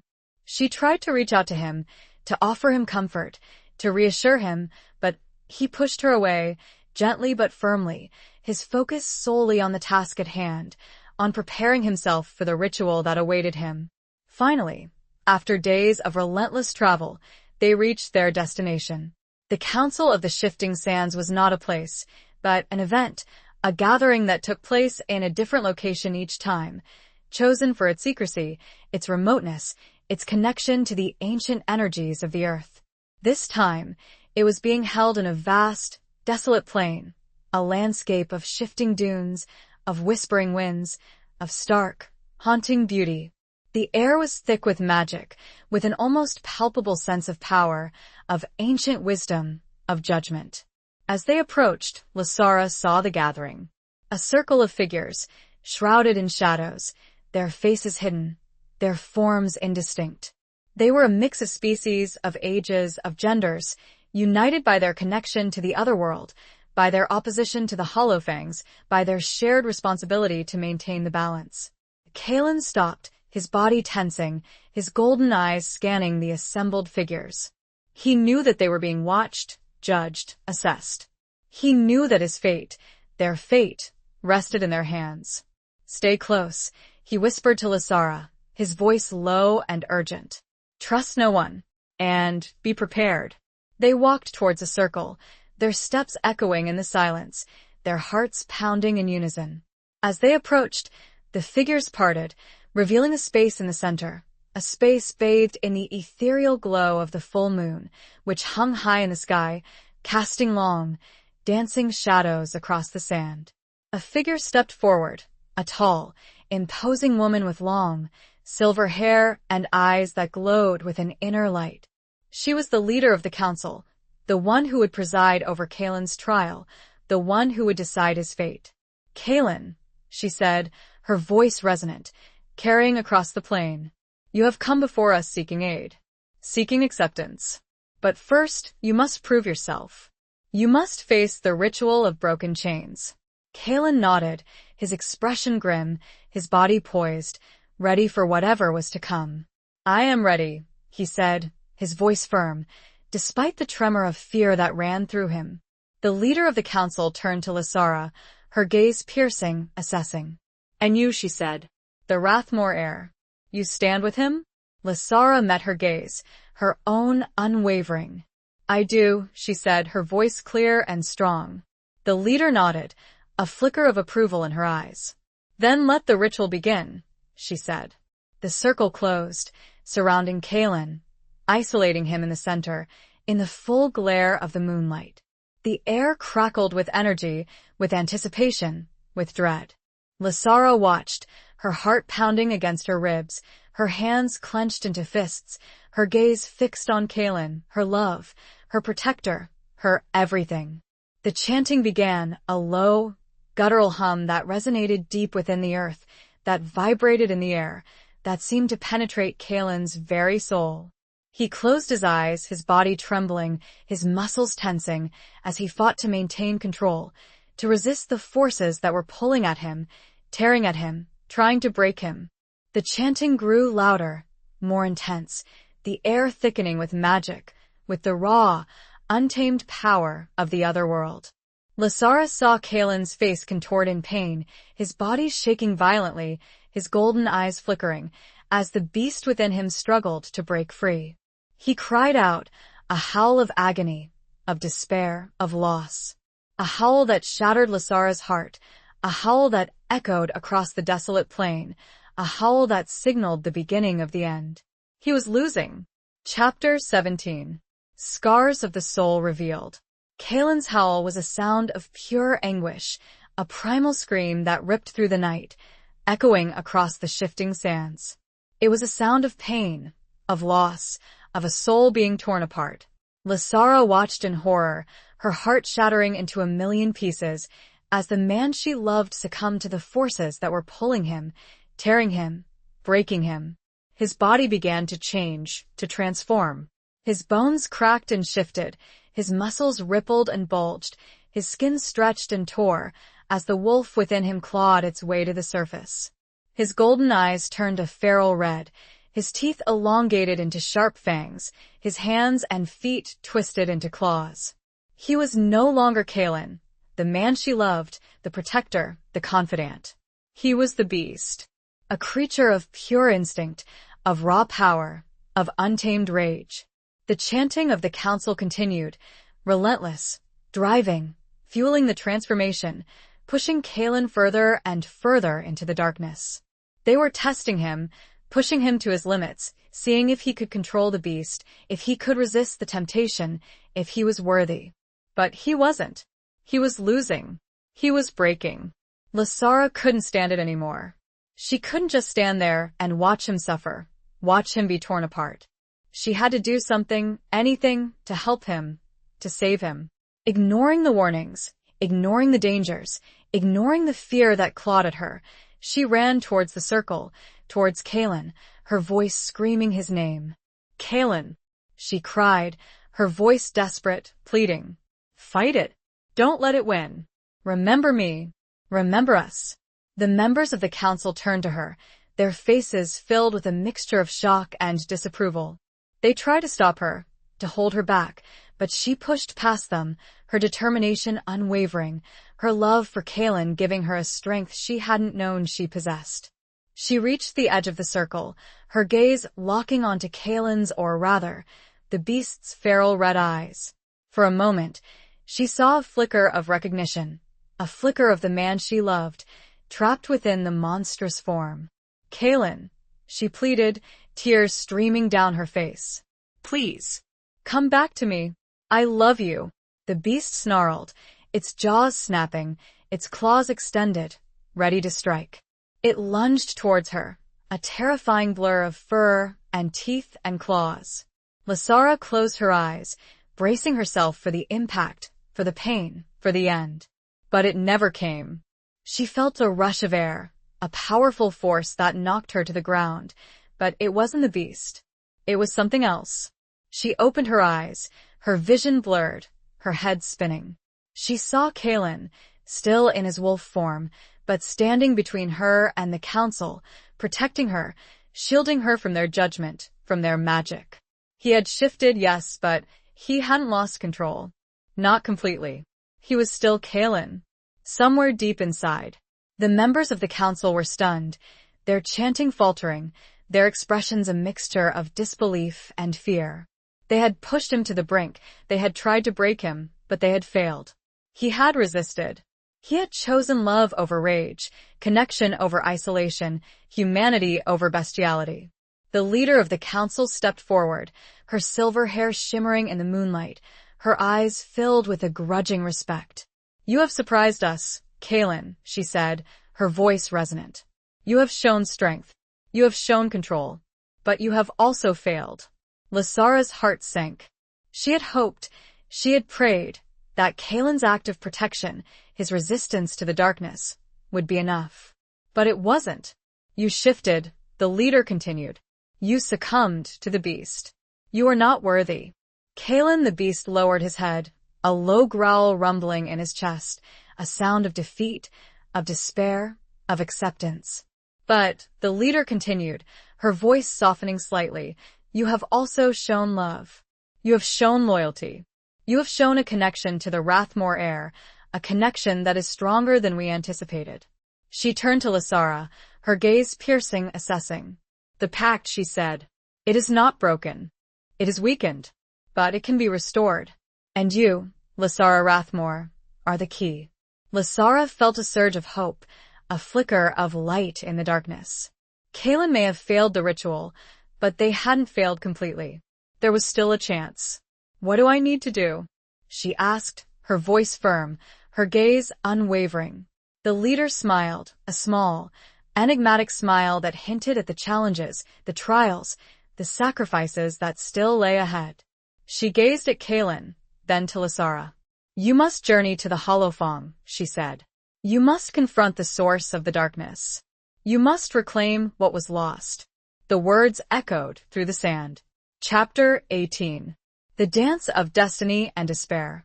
The leader's words hung in the air, heavy with the weight of their impossible task. Journey to the Hollowfang? Confront the source of the darkness? Reclaim what was lost?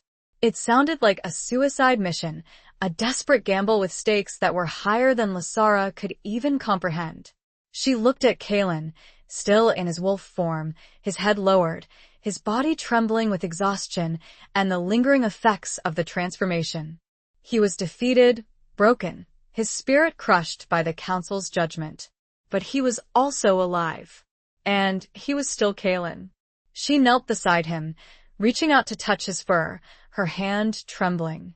He flinched at her touch, a low growl rumbling in his chest, but he didn't pull away. He allowed her to touch him, to connect with him, to remind him of who he was, of who they were together. "We'll do it," she said, her voice firm, her gaze unwavering. "We'll go to the Hollowfang. We'll face whatever we have to face. Together."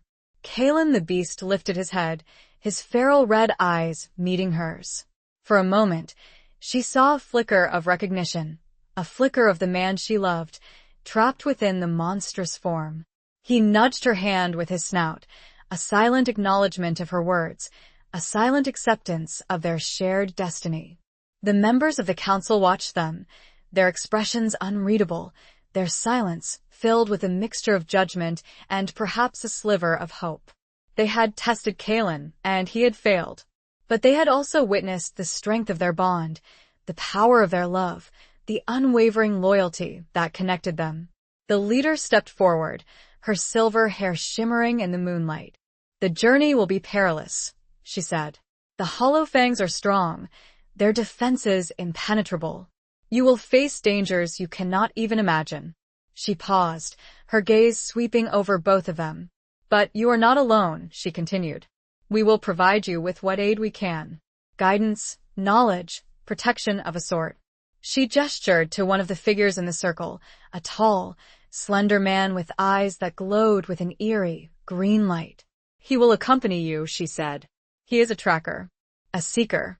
He knows the ways of the Hollowfang. He will guide you."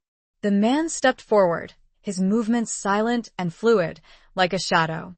He bowed his head to Lysara, his gaze respectful, but also wary. "I am Rhys," he said, his voice a low whisper that seemed to blend with the wind. "I will lead you to the Hollowfang, but I cannot protect you. That is up to you. And him." He glanced at Kaelin, still in his wolf form, a hint of apprehension in his eyes. He knew the danger, the risk of traveling with a werewolf who had failed the ritual of broken chains, a werewolf who could lose control at any moment.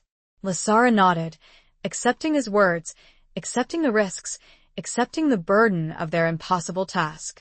"We're ready," she said, her voice firm, her gaze meeting Kalen's. Kalen the beast let out a low growl, a sound that was both a warning and a promise. He was ready too. He might have failed the ritual, he might be a danger to himself and to others, but he would not fail Lasara. He would protect her, guide her, fight for her, even if it cost him his life. They set off, leaving the council of the shifting sands behind, venturing into the darkness, towards the Hollowfang, towards the source of the evil that threatened to consume their world. It was a dance of destiny and despair, a journey into the heart of darkness, a desperate gamble to restore the balance, to reclaim what was lost, to save the world, and to save their love.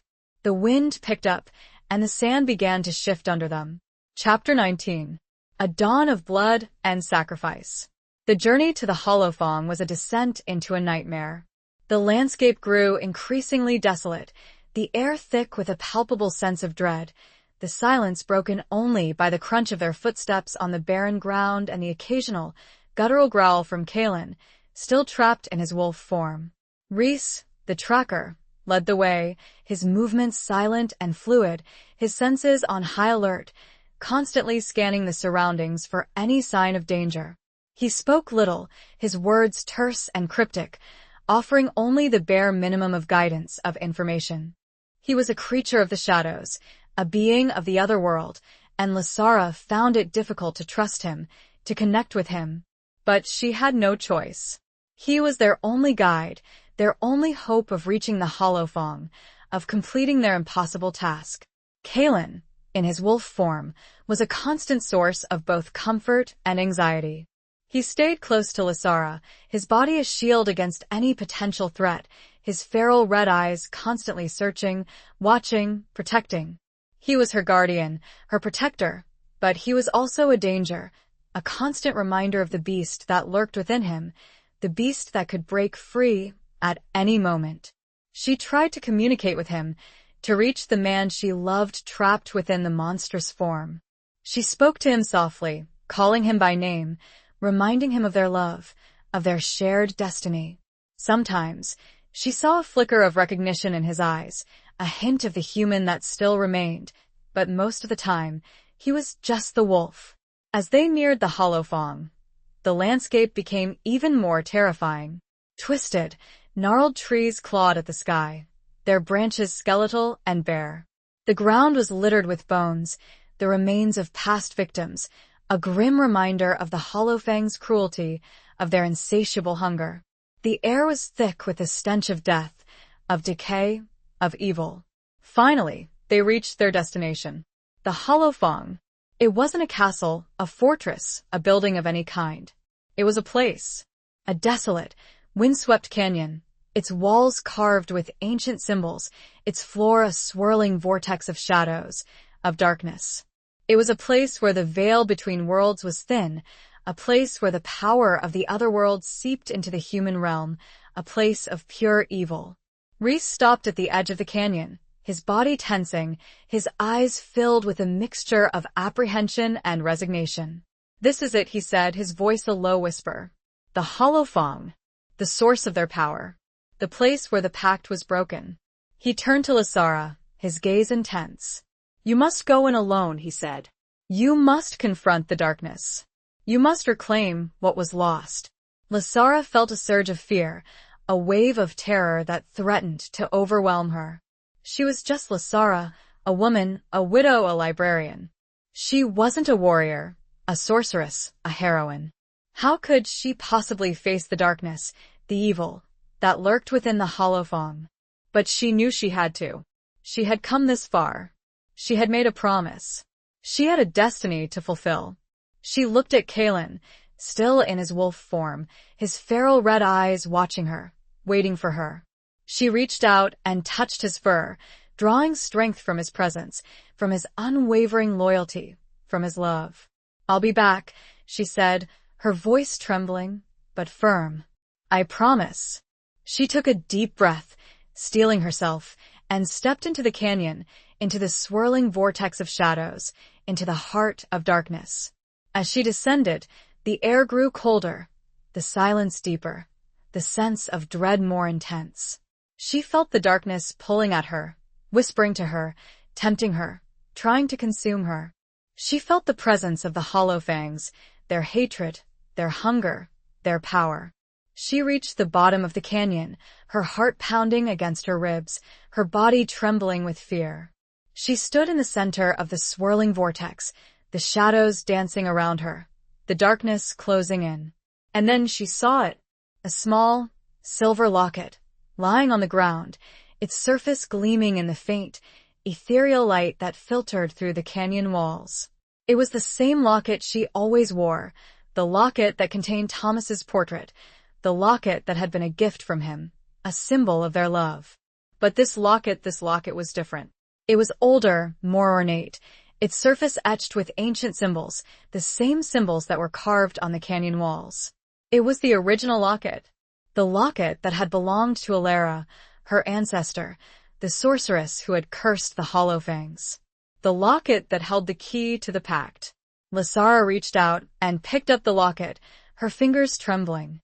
As she touched it, she felt a surge of power, a jolt of energy that ran through her, connecting her to the past, to her ancestors, to the other world.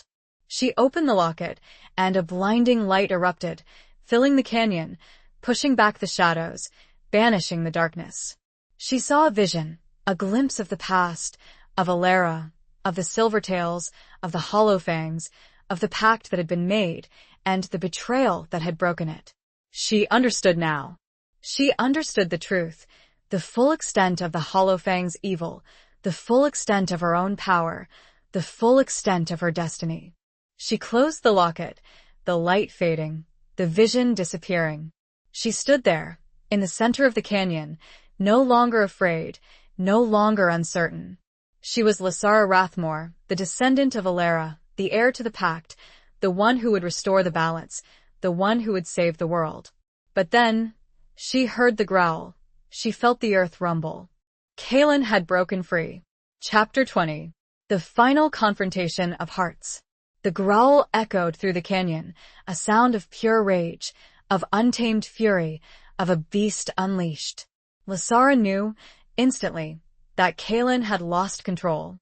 The strain of the journey, the proximity to the Hollowfang's dark power, the memories of his failed ritual had all been too much. The wolf had broken free, and now, he was coming for her.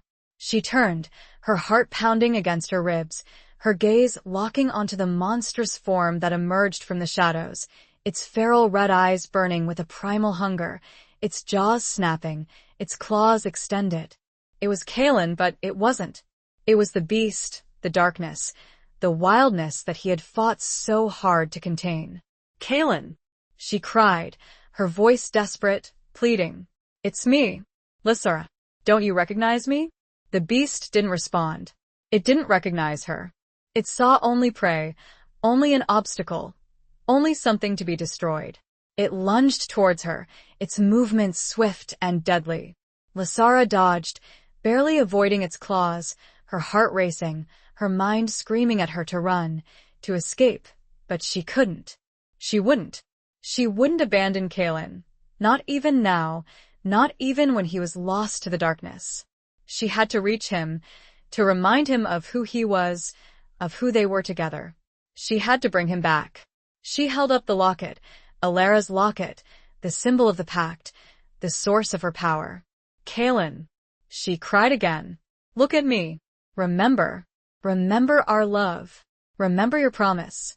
The beast hesitated for a moment, its feral red eyes flickering, as if something had penetrated the darkness, a faint glimmer of recognition, a spark of the man that still remained. But it wasn't enough. The darkness was too strong, the rage too overwhelming. The beast roared, a deafening sound that shook the very foundations of the canyon, and lunged again. Lasara knew she couldn't fight him. She wasn't strong enough. She wasn't fast enough. She wasn't a killer. But she had to do something, anything, to stop him, to save him. She closed her eyes, focusing all her energy, all her will, all her love, into the locket. She felt the power surge through her, the connection to her ancestors, to the earth, to the other world. She felt the pact, weakened but not broken, waiting to be restored. She opened her eyes, and a blinding light erupted from the locket, a wave of pure energy that engulfed the beast, throwing it back, forcing it to cower, to shield its eyes from the blinding glare. Lasara stepped forward, her voice firm, her gaze unwavering. "Kaelin," she said, her voice resonating with power, with authority, with love. "I command you, return to me. Break free from the darkness. Remember who you are." The beast whimpered, its body trembling, its feral red eyes flickering, as the light washed over it, burning away the darkness, healing the wounds, restoring the balance. The transformation began to reverse, the wolf receding, the man emerging, slowly, painfully but surely. Finally, Kaelin stood before her, no longer the beast, but the man, his golden eyes filled with a mixture of confusion, shame, and relief. He was naked, his body covered in scratches and bruises, his breathing ragged, his expression lost. "Lasara?" he whispered, his voice hoarse, his gaze searching her face, as if he couldn't quite believe she was real, that he was real, that he was back. Lasara rushed to him, embracing him, holding him tight, tears streaming down her face. "You're back," she whispered. "You're back. You're Kaelin." He clung to her, his body trembling, his own tears falling onto her shoulder. I lost control," he said, his voice choked with emotion. I almost hurt you." "But you didn't," Lasara said, her voice firm. "You fought it. You resisted. You came back to me." She pulled back slightly, looking into his golden eyes, seeing the man she loved, the protector, the confidant, the one who had shared her journey, her pain, her destiny. "It's over," she said. "The darkness, it's gone. The pact, it's restored." She showed him the locket, Alara's locket, the symbol of their victory, the symbol of their love. Kaelin stared at the locket, his eyes widening in disbelief. "You did it," he said. "You saved us. You saved everything." He reached out and touched the locket, his fingers tracing the ancient symbols, feeling the power that still emanated from it. He looked at Lasara, his golden eyes filled with a mixture of awe, gratitude, and love.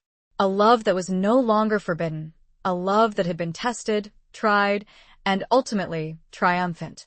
They stood there, in the heart of the Hollowfang, surrounded by the remnants of the darkness, bathed in the faint, ethereal light that filtered through the canyon walls. They had faced their demons, they had confronted their fears, they had fought for their love, and they had won. Rhys appeared. He had been a bystander the whole time. He tilted his head to Lasara, and with one last look at Kaelin, he was gone. Epilogue. The journey back from the Hollowfang was a quiet one, a stark contrast to the perilous trek that had brought them there. Rhys had vanished as silently as he'd arrived, leaving Lasara and Kaelin to navigate their return alone. The landscape, once menacing and filled with dread, now seemed almost peaceful, the air cleansed of the oppressive darkness that had once clung to it. Kaelin walked beside Lasara, no longer the beast, but the man, his golden eyes reflecting a newfound serenity, a peace that had eluded him for so long. The scars of his battles, both physical and emotional, remained, but they were no longer a source of shame, of fear. They were a testament to his strength, his resilience, his unwavering love for Lasara. Lasara, too, carried scars, unseen but deeply felt. The journey had changed her, transformed her from the quiet, grieving widow into a woman of power, of purpose, of magic. She had faced the darkness and emerged victorious, not unscathed, but unbroken. They returned to Oakhaven, to Lasara's small cottage on the edge of the woods, a place that had once been a refuge from the world, but now felt like a gateway to a new reality, a new life. The villagers, who had always whispered tales of the haunted forest, of the creatures that lurked in the shadows, now looked at Lasara with a mixture of awe and respect. They sensed the change in her, the power that emanated from her, the connection to the other world that she now openly embraced. Life, of course, was not without its challenges. The Council of the Shifting Sands, while acknowledging Kaelin's strength and Lasara's power, remained wary, watchful. The threat of the Hollowfangs, though diminished, was not entirely extinguished, and the balance between the human and supernatural worlds, while restored, was still fragile, requiring constant vigilance, constant care. But Lasara and Kaelin faced these challenges together, their love a constant source of strength, of comfort, of hope. They built a life together, a life that blended the ordinary with the extraordinary, the mundane with the magical. They shared quiet evenings by the fire, reading books, sharing stories, their hands intertwined, their hearts connected. They walked through the woods, no longer afraid of the shadows, but embracing the ancient power, the wild beauty that surrounded them. They healed, they protected, they guided, fulfilling their destiny, honoring the pact, maintaining the balance. And sometimes, on clear nights, when the moon was full and the wind whispered through the trees, Lasara would stand outside her cottage, Kaelin by her side, and she would feel the presence of Alara, her ancestor, the sorceress, the protector, the one who had started it all. She would feel her strength, her wisdom, her love. And she would know that she was not alone, that she was part of something larger, something ancient, something magical. Years passed, marked by the changing seasons, by the quiet rhythm of their lives, by the enduring power of their love. Lasara's silver hair grew whiter, her steps a little slower, but her spirit remained strong, her eyes bright with the wisdom, the knowledge, the magic she had acquired. Kaelin, too, aged, his dark hair streaked with more silver, his body bearing the marks of time and battles fought, but his golden eyes still shone with the same love, the same loyalty, the same unwavering devotion to Lasara. One evening, as they sat by the fire, sharing a quiet moment, Lasara reached out and took Kaelin's hand, her touch gentle, her gaze filled with a lifetime of love. "We did it," she said, her voice soft, a whisper of contentment. "We saved the world. And we found each other." Kaelin smiled, a slow, tender smile that reached his eyes, a smile that spoke of a love that had endured, that had triumphed, that had defied the odds. He squeezed her hand, his touch sending a familiar wave of warmth through her, a warmth that chased away the chill of the approaching night. "We did," he agreed, his voice filled with a quiet joy, a profound peace. "And that's all that matters." They sat there, in the flickering firelight, two souls, bound together by fate, by love, by a shared destiny, their hearts content, their spirits at peace, their love a beacon in the darkness, a testament to the enduring power of the human and the werewolf spirit. Their lives, intertwined like the ancient oak outside and the ivy that climbed. They would be forever remembered,